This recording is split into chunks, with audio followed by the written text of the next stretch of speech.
Bien, bonjour à tous et merci de vous être déplacés pour cette après-midi qui est consacrée à l'auto-chirurgie. Avant de commencer, je voudrais faire deux annonces. La première, c'est le décès de Bernard Lobel. Bernard Lobel qui faisait partie de l'Académie, qui était professeur d'urologie, qui est décédé très brutalement. Il était encore ici la semaine dernière en posant des questions comme il faisait chaque fois et en participant à la vie de l'Académie. Donc on est vraiment très triste. L'Académie était présente pour son inhumation et plusieurs d'entre nous y étaient. Et donc je propose qu'on fasse une minute de silence.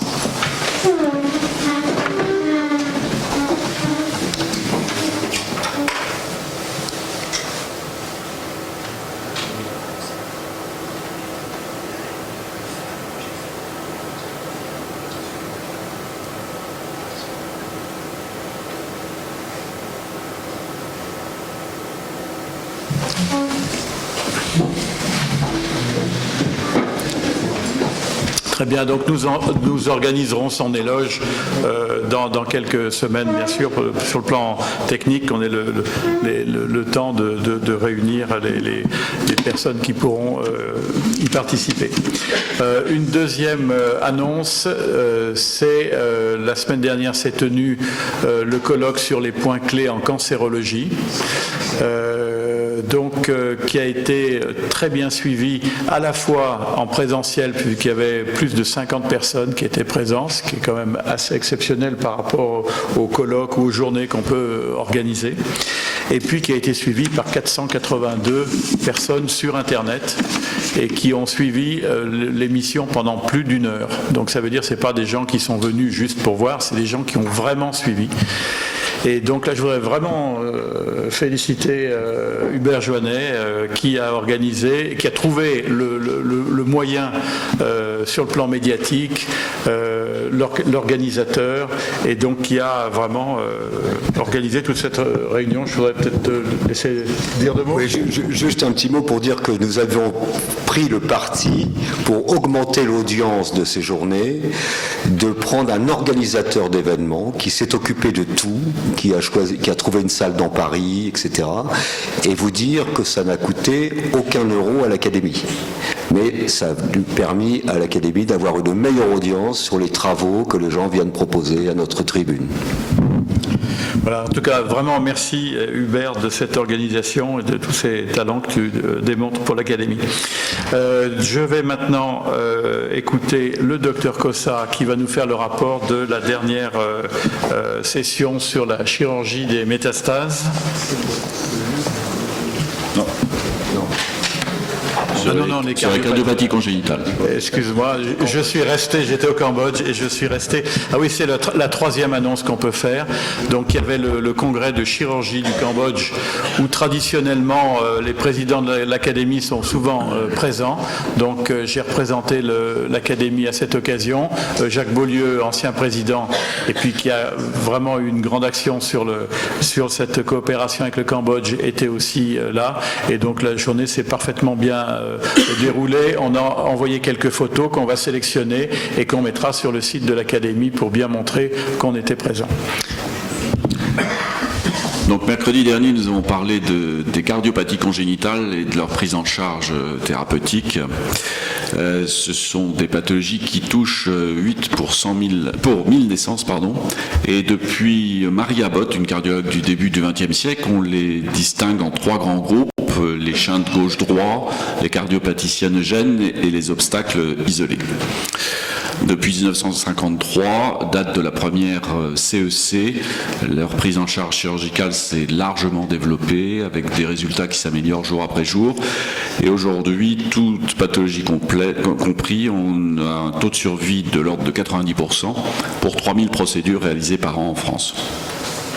Comme Daniel Loisance l'a précisé, ces bons résultats se font grâce à un regroupement de cette activité sur certains centres et à une prise en charge qui est de plus en plus multidisciplinaire. Roland Haen nous a ensuite parlé de la tétralogie de Fallot ou maladie bleue, décrite en 1888. C'est la cardiopathie cyanogène la plus fréquente, 500 cas par an en France. Elle associe une CIV, une sténose de l'ostium pulmonaire, une hypertrophie du ventricule droit et une dextroposition de l'aorte. Le diagnostic est fait pour 85% des cas dès la 22e semaine d'aménorrhée et il va être confirmé à la naissance qui se passe en général calmement pour aboutir dès le premier mois à des signes d'hypoxie avec une cyanose à l'effort, une dyspnée paroxystique, éventuellement même des malaises hypoxiques. La chirurgie sera optimale entre le 6e et le 12e mois de vie, avec des résultats qui deviennent excellents, puisque la mortalité opératoire est aujourd'hui de moins de 1%, le taux de vie normal à 30 ans est de 90%.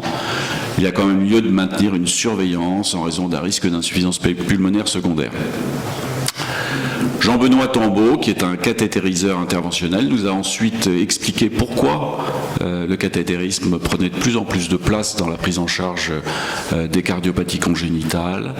Celui-ci, qui avait quand même été réalisé en 1929 sur lui-même pour la première fois par le docteur Horstmann, a pris tout son essor en 1997 avec la mise au point du nitinol qui a permis le traitement d'abord des CIA, puis aujourd'hui la fermeture du canal artériel, des CIV, le traitement des coarctations aortiques et même la prise en charge de certaines pathologies valvulaires. C'est en fait un domaine où la bioingénierie s'exprime en pleine essence et en plein essor, avec notamment une recherche et une optimisation de la miniaturisation des cathéters.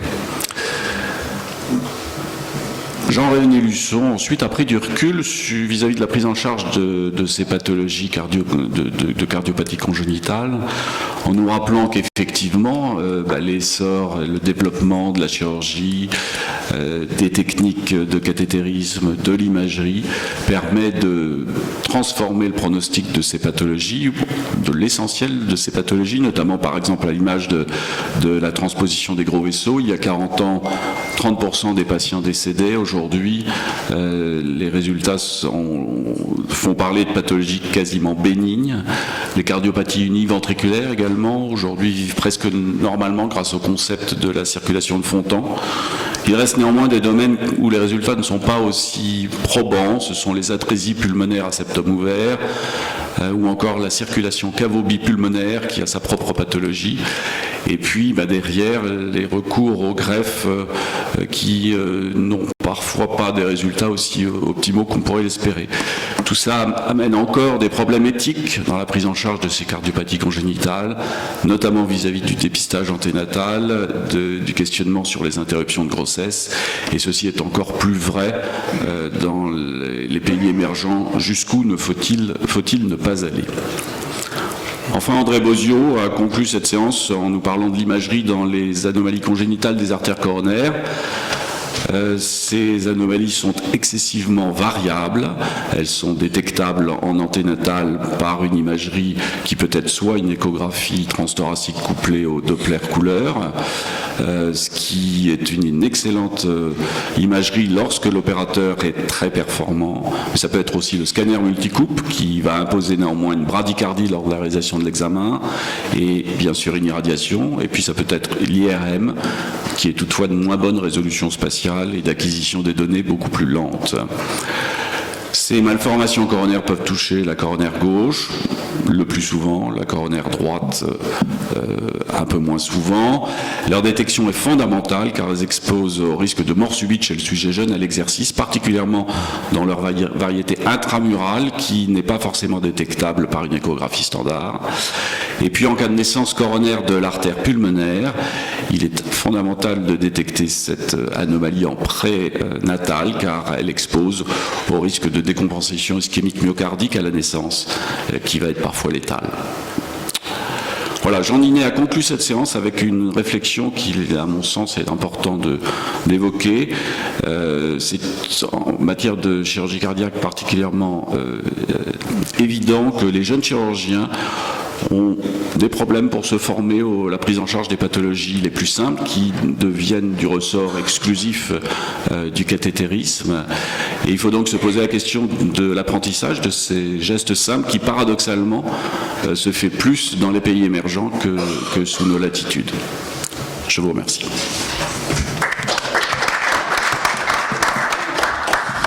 Merci beaucoup Jean-Pierre. J'aime beaucoup cette conclusion et je pense qu'effectivement on a beaucoup à apprendre dans ces pays. Je pense qu'on peut développer des collaborations à ce niveau.